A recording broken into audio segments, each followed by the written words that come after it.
It's always best to learn from someone else's mistakes, so here are my 5 biggest sewing mistakes that I used to do or still sometimes do, but try to avoid. So number 1 is not marking all pattern details before I cut the pattern. Now this is something I should not be doing, and you always want to mark the pattern details to make sure that you have enough fabric. Sometimes fabric shrinks after washing, sometimes fabric is more narrow than recommended by the pattern. Sometimes I'm not spacing the pattern details properly. Sometimes fabric calculation may be inaccurate. So lots of different things can happen here, and because of that I know that it's best to first mark all pattern details on fabric and only then cut. This is also something that I always emphasize in my sewing courses. However, sometimes I used to do this mistake and I would get so excited to start sewing that I would just draw around one pattern detail, cut it around,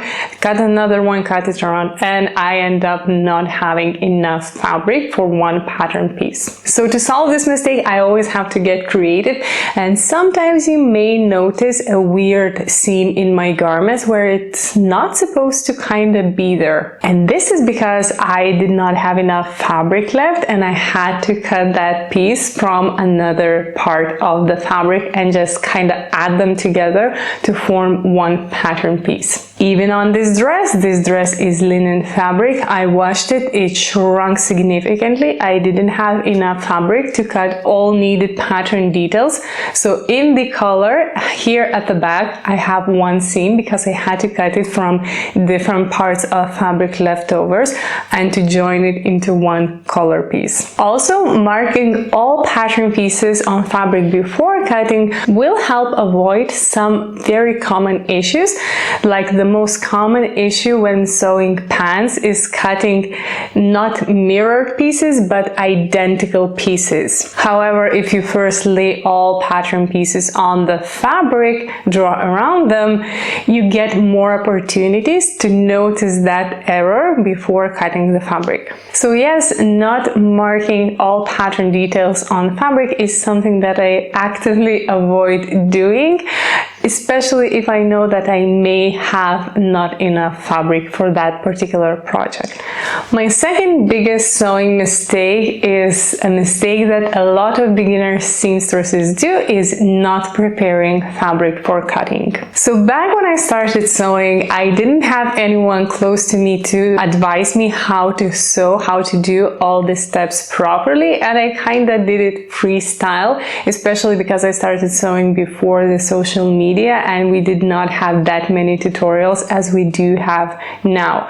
So I didn't really know that I have to prepare the fabric before cutting it. And throughout the years, this mistake did cost me quite a few beautiful dresses, because once I washed them after sewing them, ironed it, they shrunk so much I could no longer wear it. So now I have learned my lesson. I always prepare my fabrics. So if you're a beginner seamstress, you may be asking yourself why it is so important to prepare the fabric before cutting, and the reason is because the fabric may shrink, and it may shrink significantly. So this is one example that I did with random fabric that I had around the home.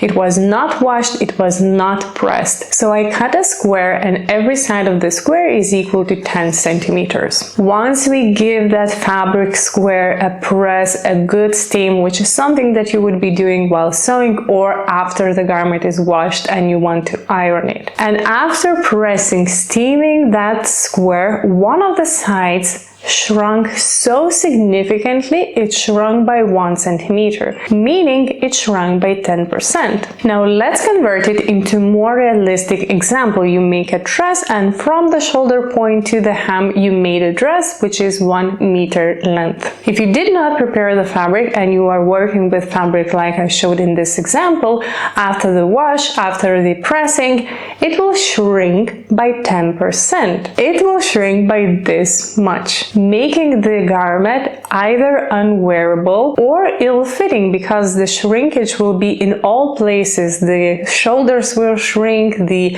width will shrink, everything will be slightly off, and it kind of ruins the entire purpose of making custom garments. So because of that, you always want to prepare fabric before cutting it. My general rule that I follow is I prepare the fabric the same way I'm going to use the garment later.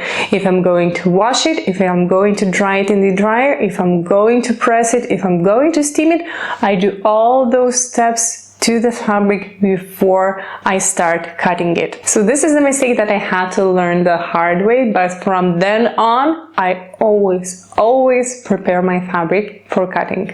My biggest sewing mistake number 3 is sewing over pins. I have to admit, I used to sew over pins because it was faster and more convenient. And it wasn't until once I hit the pin with the needle and the needle broke and part of that needle jumped away. From that moment on, I am absolutely terrified of this happening and I never sew over pins. Only exception, but that's the only exception when I will be sewing over pin, is when I want to match the seam connections. I put the pin right through the middle of that seam connection, and then sometimes I will sew, but very slowly, over that pin to ensure that I have the seam connection perfectly aligned. However, I do this only on my industrial sewing machine, and with domestic sewing machines I simply do not risk that, and I always take out my pins before sewing over them. In fact, last year I was sewing on my industrial sewing machine and I didn't notice that I had a pin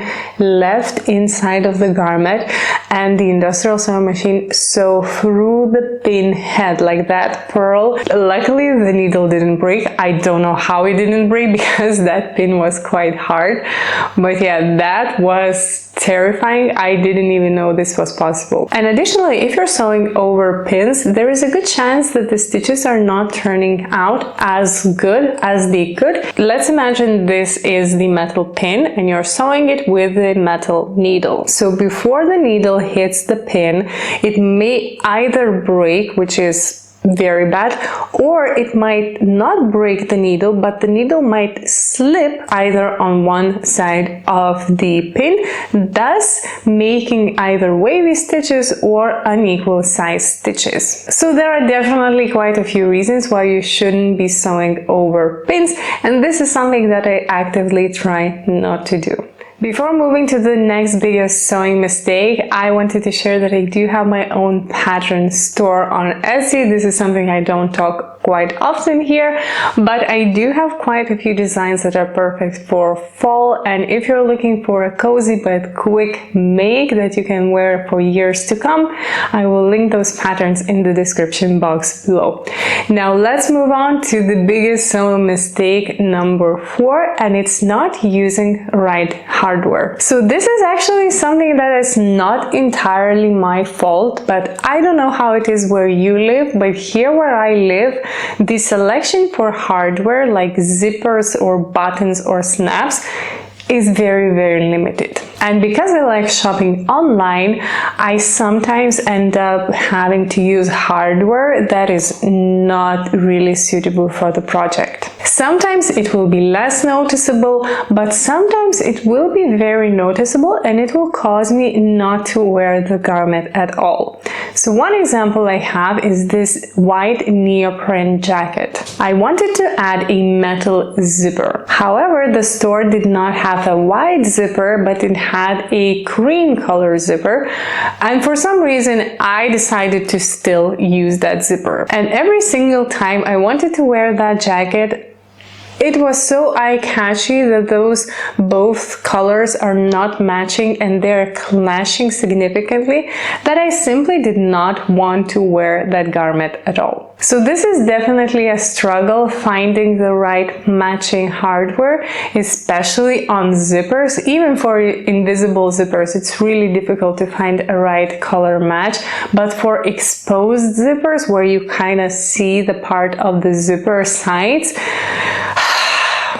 it can definitely ruin the entire garment. So I try to do my best finding the right hardware for the project, but in all honesty, sometimes I just skip doing the hardware if I'm using fabric color, which is very difficult to match with the zipper.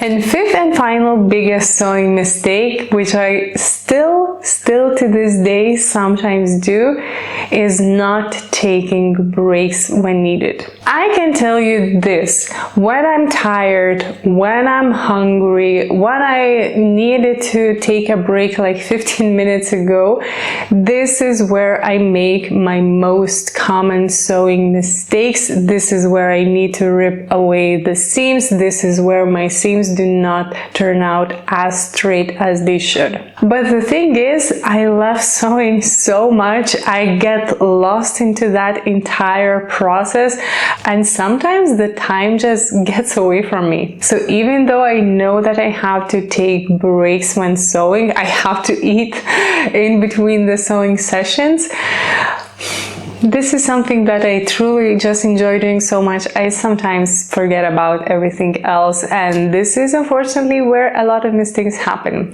So I try to take breaks, but I am still not perfect on that. So these are my 5 biggest sewing mistakes, and I would love to hear your biggest sewing mistakes, so please share them in the comment section below. I absolutely love reading through comments after each video, and that is my absolute favorite part of being on social media. Thank you for watching today, and I will see you next time. Bye!